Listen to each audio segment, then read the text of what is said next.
ভারতের উত্তরপ্রদেশের শহর প্রয়াগরাজে শুরু হয়েছে পৃথিবীর ইতিহাসের সবচেয়ে বড় জনসমাগম মহাকুম্ভ মেলা।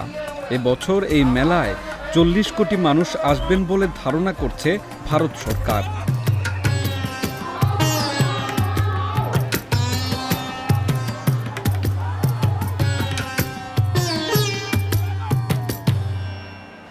এক যুগ পরপর এই মেলাটি অনুষ্ঠিত হয়। এই মেলার আকার এতই বিশাল যে এটি মহাকাশ থেকেও দেখা যায়। এটি জাতিসংঘের সংস্থা ইউনেস্কোর পক্ষ থেকে ইনটেনজিবল হেরিটেজ অফ হিউম্যানিটি বা মানবতার বিমূর্ত ঐতিহ্য হিসেবে স্বীকৃত।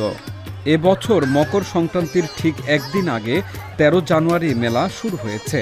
৪৫ দিনের মহাসমাবেশ চলবে পরবর্তী ৬ সপ্তাহ, অর্থাৎ ২৬শে ফেব্রুয়ারি পর্যন্ত।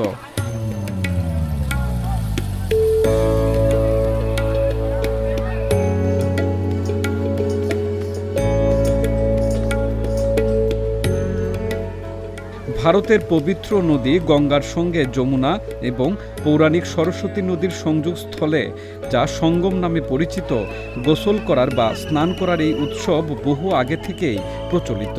হিন্দু ধর্মাবলম্বীরা বিশ্বাস করেন, পবিত্র নদীতে স্নান বা গোসল করলে পাপমোচন হয়, আত্মা বিশুদ্ধ হয় এবং জন্ম মৃত্যুর চক্র থেকে মুক্তি লাভ করা যায়।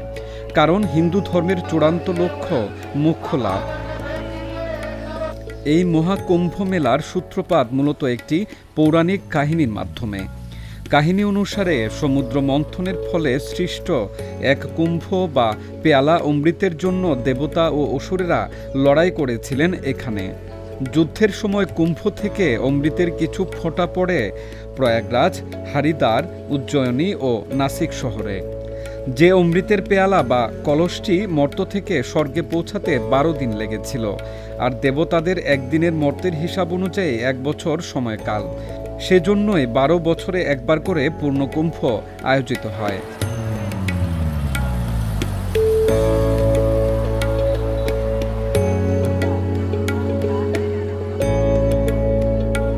মেলা ৪টি শহরে অনুষ্ঠিত হলেও সবচেয়ে বেশি মানুষের সমাগম হয় প্রয়াগরাজে। মহাকুম্ভ ছাড়া পূর্ণকুম্ভ এবং অর্ধকুম্ভেরও আয়োজন হয়, তবে মহাকুম্ভ শুধু প্রয়াগরাজেই হয়ে থাকে। হিন্দু সাধু মহন্তরা এবারের উৎসবটি বিশেষভাবে বিশেষ এবং এটিকে মহাকুম্ভ বলে আখ্যা দিয়েছেন। কারণ বর্তমান মেলার সময় গ্রহ নক্ষত্রের যে অবস্থান, সেই অবস্থানের সঙ্গে একেবারে মিলে গেছে যা অমৃতের ফোঁটা পড়ার সময় ছিল। তাদের মতে এমন পূর্ণতা ১২টি কুম্ভ উৎসব বা ১৪৪ বছর পর দেখা যায়।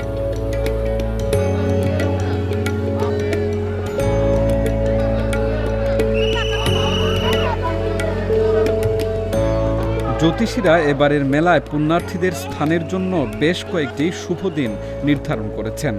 এবারের জন্য ৬টি বিশেষ শুভ দিন রয়েছে স্নানের জন্য। এর মধ্যে ১৪ ও ২৯ জানুয়ারি এবং ৩ ফেব্রুয়ারি শাহী স্নান বা রাজ স্নান দিন হিসেবে চিহ্নিত করা হয়েছে।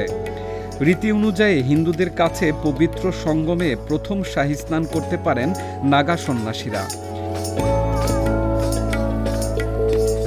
৩টি নদীর সঙ্গমস্থল অর্থাৎ ত্রিবেণীতে শাহী স্নান করতে প্রথমে নামেন নাগা সন্ন্যাসীরা। এরপর মহামণ্ডলেশ্বর এবং অন্যান্য সাধুরা স্নান করেন। এবার সবচেয়ে বড় সমাবেশটি হওয়ার কথা ২৯ জানুয়ারি। মহাকুম্ভ উপলক্ষে নদী তীরে অবস্থিত প্রয়াগরাজ শহরটিকে উৎসবের জন্য সাজানো হয়েছে।